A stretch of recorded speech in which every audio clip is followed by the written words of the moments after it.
चलिए आज एक बहुत ही ज़रूरी चीज़ पर बात करते हैं, गैस लाइटिंग।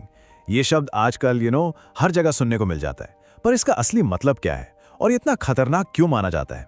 चलिए इसे थोड़ा आसान भाषा में समझते हैं। इसको समझने के लिए ना एक सिचुएशन सोचते हैं।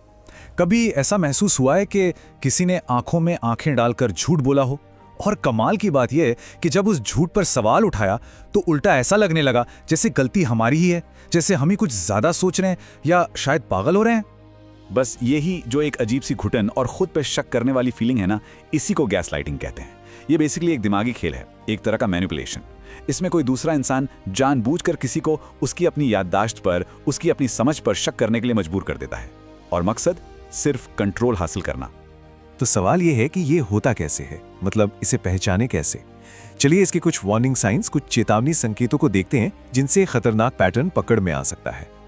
सबसे पहला और सबसे साफ संकेत वो है मुंह पर झूठ बोलना। मतलब गैसलाइट करने वाला इंसान आपके सामने खड़ा होकर एकदम सफेद झूठ बोलेगा, और मजे की बात यह है कि अगर सबूत भी सामने रख दो ना, तब भी वो अपनी बात से ऐसे पलट जाएगा जैसे कुछ हुआ ही नहीं था। वो कुछ ऐसा कहेंगे, अरे मैंने तो ऐसा कभी कहा ही नहीं, तुम फिर से कहानियां बना रहे हो। अब देखिए, यहां वो सिर्फ अपनी गलती मानने से इनकार नहीं कर रहे हैं, बल्कि उल्टा इल्जाम लगा रहे हैं। वो कह रहे हैं कि असल में प्रॉब्लम आप में है, आपकी याददाश्त में है। अगला संकेत इसी से जुड़ा है, वो है किसी की याददाश्त पर ही सवाल खड़ा कर देना। वो बार बार ऐसी कोशिश करेंगे कि इंसान को ये यकीन हो जाए कि जो उसे याद है वो असल में गलत है, कि जो हुआ था वो वैसा नहीं था जैसा उसे लग रहा है।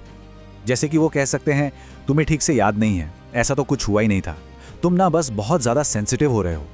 यहां पर दो चीजें हो रही हैं, एक तो याददाश्त पर हमला, और दूसरा इमोशंस को ही गलत ठहरा देना, ताकि इंसान खुद को ही कटघरे में खड़ा महसूस करे। तीसरा बड़ा संकेत, कथनी और करनी में जमीन आसमान का फर्क। मतलब बातें तो बहुत बड़ी बड़ी होंगी, वादे भी शानदार होंगे, पर जब करने की बारी आएगी तो कुछ नहीं, और अगर कोई याद भी दिला दे तो बस बात ही घुमा देंगे।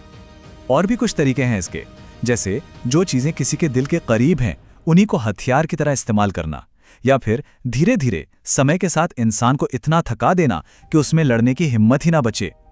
कई बार तो वो अपना गलत बर्ताव सामने वाले पर ही थोप देते हैं।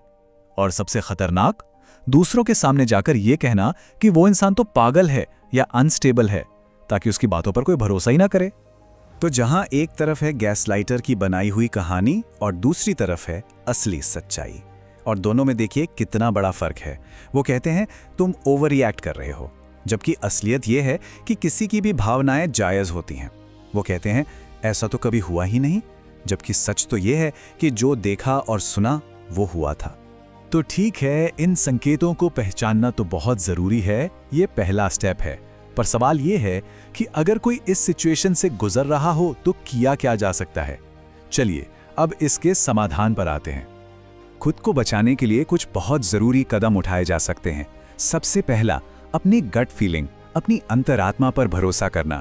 अगर अंदर से आवाज आ रही है कि कुछ गड़बड़ है तो उसे सुनिए। दूसरा, हर चीज को लिखना शुरू करें। एक डायरी में बातचीत, घटनाएं, सब कुछ रिकॉर्ड करने से सच्चाई को याद रखने में मदद मिलती है। तीसरा, किसी भरोसेमंद इंसान से बात करना, चाहे वो दोस्त हो, परिवार का कोई सदस्य हो या कोई थेरेपिस्ट। और चौथा, एक बाउंड्री बनाना, साफ साफ ये कहना कि इस तरह का बर्ताव, जैसे सच्चाई को नकारना, बिल्कुल भी मंजूर नहीं है। तो आखिर में मकसद सिर्फ एक है, खुद पर शक करने के उस जाल से बाहर निकलना, अपनी सच्चाई को, अपनी हकीकत को दोबारा पाना और मजबूत महसूस करना। एक बात हमेशा याद रखने वाली है, गैसलाइटिंग की पूरी बुनियाद कंफ्यूजन और सेल्फ डाउट पर टिकी होती है, और इसका सबसे बड़ा तोड़ है क्लैरिटी और खुद पर भरोसा। जिस पल इस दिमागी खेल को कोई पहचान लेता है, उसी पल इसकी ताकत आदी हो जाती है। तो इस चर्चा को खत्म करने से पहले एक सवाल पर जरूर सोचिएगा।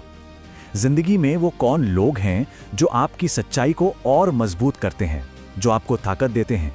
क्योंकि ऐसे रिश्तों को पहचानना और उन्हें संभाल कर रखना ही खुद को सुरक्षित रखने की सबसे बड़ी चाबी है।